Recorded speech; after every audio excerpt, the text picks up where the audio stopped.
Hi everyone, and welcome back to my channel. Today I've got another pair of fingerless gloves for you guys. Now these are from my spring collection, so they are a bit lighter and more breezy.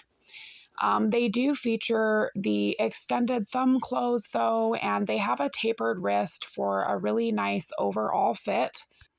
These gloves are really easy to make, and I think that the stitch pattern here is very reminiscent of Easter and spring. So these are worked from the top down in a single piece, and they are worked in multiples of 2. So these are really easy to size. I am going to be doing a women's size small today, but stick around till the end of the video because I will provide detailed sizing instructions as well as information on child sizes.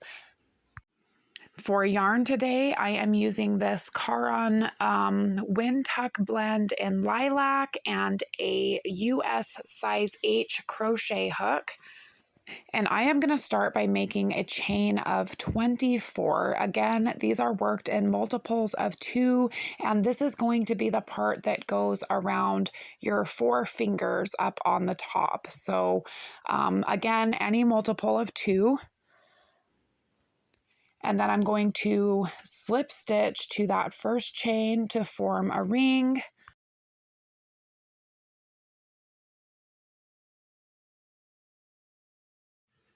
And chain 1. And then I'm going to work a half double crochet in that same first chain. And I am grabbing this start tail and I am just going to be crocheting right over that so I don't have to weave it in later. And then I'm going to half double crochet in each stitch all the way around for a total of 24 half double crochets.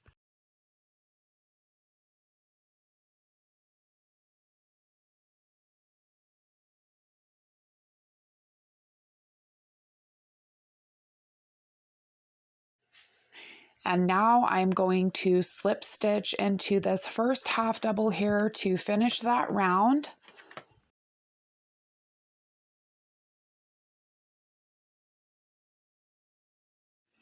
And chain 2, and then we are going to turn.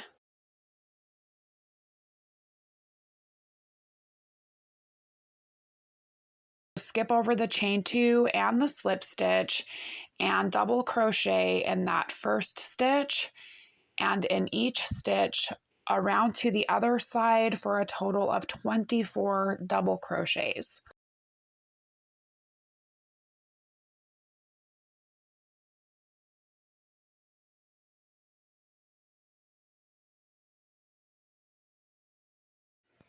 And again, I am just going to slip stitch to the first double crochet that I made to finish off that round.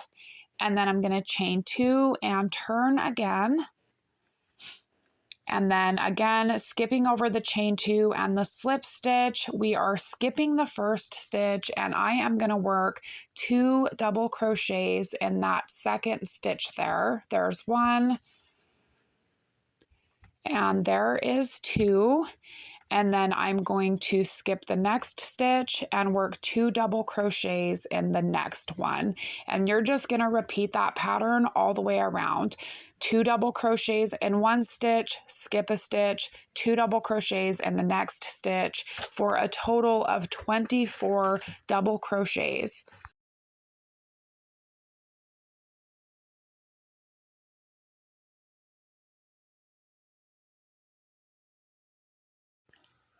And then slip stitch again to that first double crochet. The chain 2 does not count as a stitch, just ignore it.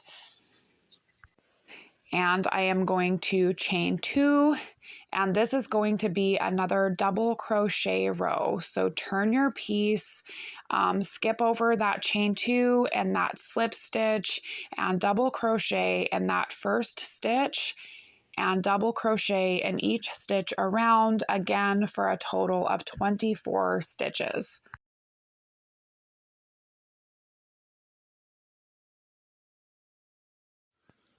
So instead of closing the round this time, we are just going to chain 1 and turn. and then we're going to work a single crochet in the first stitch and a puff in the next stitch. So to make a puff, you're going to yarn over and insert your hook into the stitch, and you're going to do that 5 times. There's 2, there's 3, there's 4, and there is 5. And then you're going to pull through all of these loops. And these are a little bit tricky to make. I'm having a little bit of trouble doing them under the camera, so forgive me. There is a puff stitch, and then we are going to single crochet in the next stitch and do another puff in the next stitch. So this whole row, we will just be alternating. You're going to do a single crochet and then a puff and then a single crochet and then a puff, for a total, again, of 24 stitches.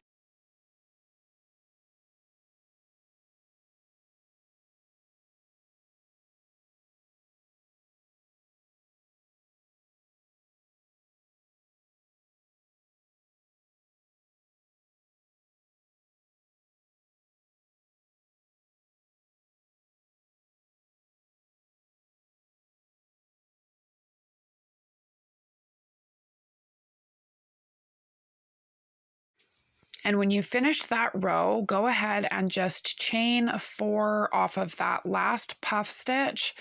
And then we are going to slip stitch to that first single crochet to turn this into a round again. So the last 2 rows that we made on this chain 4 are going to make up our thumb hole here. And then chain 2 and turn your work again, and this is going to be another double crochet row. So make sure you're skipping over the chain 2 and the slip stitch, and we are going to work a double crochet in each one of these 4 chains.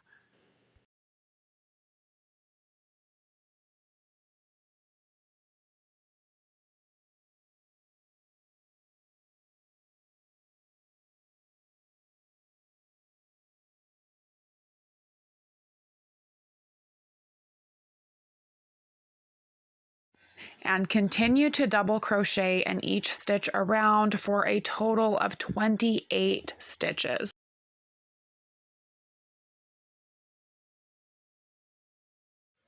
So slip stitch to that first double crochet to finish that round, and then we're going to chain 2 and turn again. And on this row, we are going to skip the first stitch and we are going to double crochet the next 2 stitches together. So yarn over and insert your hook and pull up a loop, and then go right into the next stitch and pull up another loop, and then pull through 3 and pull through 2. And then add another double crochet in that same last stitch there. And then we're going to skip 1 and place 2 double crochets in the next stitch. And you're just going to continue 2 double crochets, skip 1, 2 double crochets until we get around to the other side. So you want to stop when you have 3 stitches left, and then we will do the same decrease on the opposite side. So now I've got 3 stitches left in this round, and I am going to skip the first one and double crochet those last 2 stitches together. So I'm inserting my hook and pulling up a loop, and then right into the next stitch, pull up a loop, and then pull through 3 and pull through 2, and then I'm going to place another double crochet right there in that last stitch.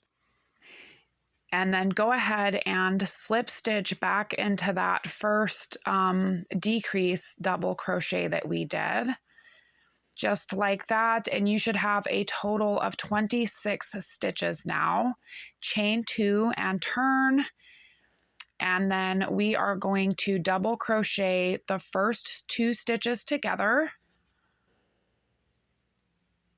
and then double crochet in each stitch around until only 2 stitches remain, and we are going to double crochet those 2 stitches together as well.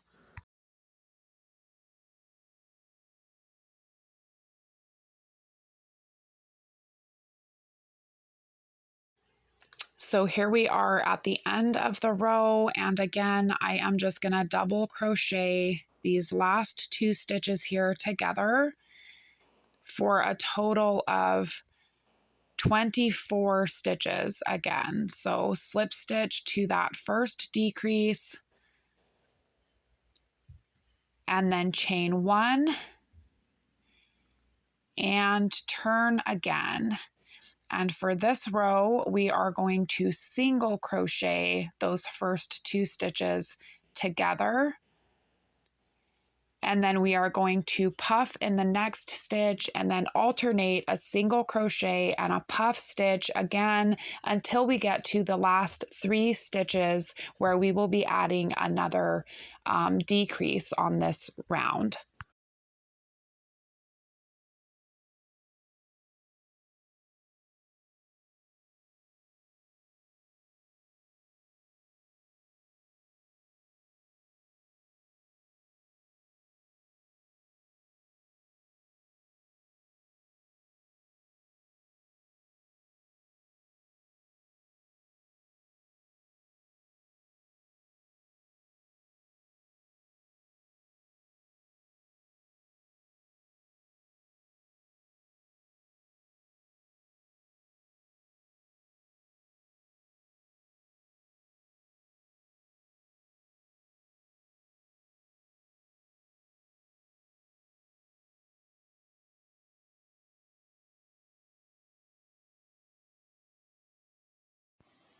So now again, we have 3 stitches left, and we are going to single crochet those first 2 stitches together. And then I'm going to work a puff stitch in this last stitch here.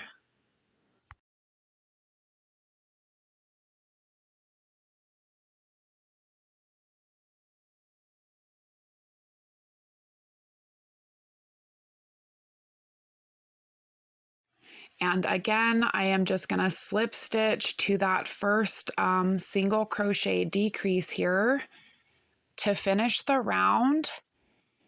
And now we are at 22 stitches, and that is the end of the taper on our wrist. So I am going to chain 2, and this is another double crochet row. So you're just going to work a double crochet in each stitch all the way around, again for a total of 22 stitches. Now the remainder of this glove is worked back and forth in the round at 22 stitches, repeating the same stitch pattern that we've been using. So I am just going to go ahead and breeze through those last 7 rows.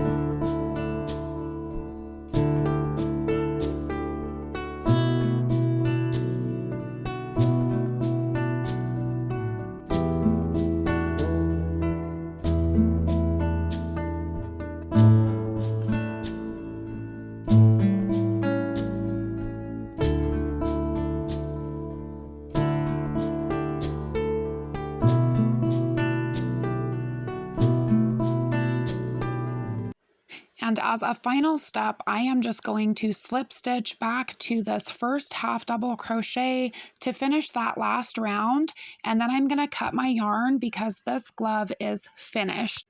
And this last half double crochet round is just a trim. So if you feel like you need these a little bit longer, feel free to just follow that stitch pattern further up before that last row. Now let's talk a little bit about sizing. So for standard sizing on these, again, you can start with any multiple of 2 and just follow the pattern for a proportionately larger or smaller size. But this pattern offers a lot of freedom for individual sizing as well. So let's have a closer look at this pattern. So the first 3 rows make up our finger width, and again, that can be started in any multiple of 2. The next 3 rows make up the thumb hole. So the length of the thumb hole is made up of rows 4 and 5. And row 6 stands as the width of the thumb. So the length and width of the thumb can both be adjusted individually simply by increasing or decreasing the number of rows or the number of chains used on that increase. The tapered wrist consists of rows 7, 8, and 9, and the length and width of this can also be adjusted individually, again, simply by increasing or decreasing the number of rows or the number of stitches used. So just make sure when you're sizing these that you are staying true to that stitch pattern and maintaining an even number of stitches throughout. Now, if you're sizing these for children, you will need to adjust the length and width. Now, I did make a pair of these for my 8 and 10-year-old daughters, and I just started with 18 stitches. I made my first turn for the thumb hole on row 3 rather than row 4 to shorten the length of the fingers. And then I added that same chain 4 increase at the end of row 4. I also shortened the tapered part of the wrist. So on the original pattern, I decreased 6 stitches over 3 rows after the last thumb row. And on these, I dropped 4 stitches over 2 rows. So I started with 18. I went up to 22 at the thumb, and then I went down to 20 and then back down to 18. So the width of the wrist and the width of the fingers are equal on this particular glove. And I test fitted these on my daughters, and they decided that tapering to 16 stitches was just a little bit too tight. So I just omitted that last decrease and finished off the glove at 18 stitches. I also shortened the overall wrist on these, so I added that last half double crochet trim row just after row 12. This is what they look like on the hand. So these would make really great Easter basket stuffers, and they are sure to keep their little hands nice and warm when they're out collecting all of those eggs. That is all for today, guys. I hope you enjoyed making these gloves. If you liked this pattern, please show me some love and visit my YouTube channel and check out some of my other crochet videos because they need love too. Thank you guys so much for watching, and I will see you next time.